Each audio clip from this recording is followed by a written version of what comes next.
ಒಳ್ಳೆಯದು. ಅದರ ಕಳೆದು ಈಗ ಬಿತ್ತನೆ ಮಾಡೋದ್ರಿಂದ ಒಳ್ಳೆಯ ಇಳುವರಿ ಬರ್ತದೆ, ಇನ್ನೊಂದು ಎಣ್ಣೆ ಒಂದು ಸಿಗ್ತದೆ, ಅದನ್ನ ಹೊಡೆದ್ಬಿಟ್ರೆ ಕಳೆನಾಶಕ ಗಿಳನಾಶಕ ಏನೂ ಬರಲ್ಲೇನಿಲ್ಲ. ಲೇಬರ್ದು ಭಾಳ ಖರ್ಚು ಕಡಿಮೆ ಆಗಿಬಿಡ್ತದೆ. ಒಂದು ಎಕರೆಗೆ ಒಂದು 10-12 ಸಾವಿರ ರೂಪಾಯಿ ಉಳಿತಾಯ, 15 ಸಾವಿರ ರೂಪಾಯಿ ತನಕ ಉಳಿತಾಯ ಆಗ್ತದೆ ರೀ ಈ ಕೂರ್ಗಿ ಬಿತ್ತನೆ ಮಾಡೋದ್ರಿಂದ.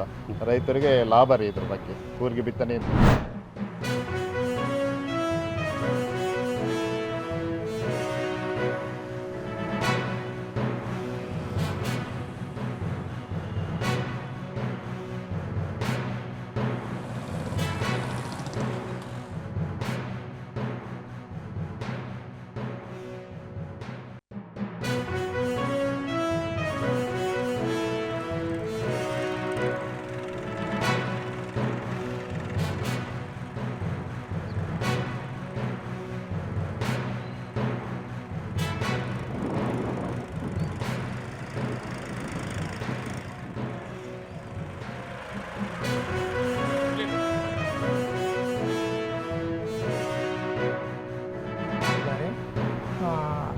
ಅದಕ್ಕಾಗಿ ಅನುಕೂಲ ಜಾಸ್ತಿ ಆಗ್ತದೆ.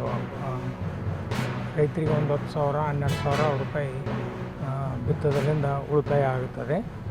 ಆಮೇಲೆ ಅದು ಸಮಸ್ಯೆ ಏನಂದರೆ ಬಂದೆ ಬೇರಿಗೆ ಅದು ನಾಟಿ ಹಸಿಮೆಡಿ ಹಾಕಿ ನಾಟಿ ಮಾಡೋದ್ರಿಂದ ಆವಾಗ ಆಳುಗಳ ಸಮಸ್ಯೆ ಆಗೋದ್ರಿಂದ ಇದೊಂದು ಅನುಕೂಲ ಮಳೆ ಬಂದು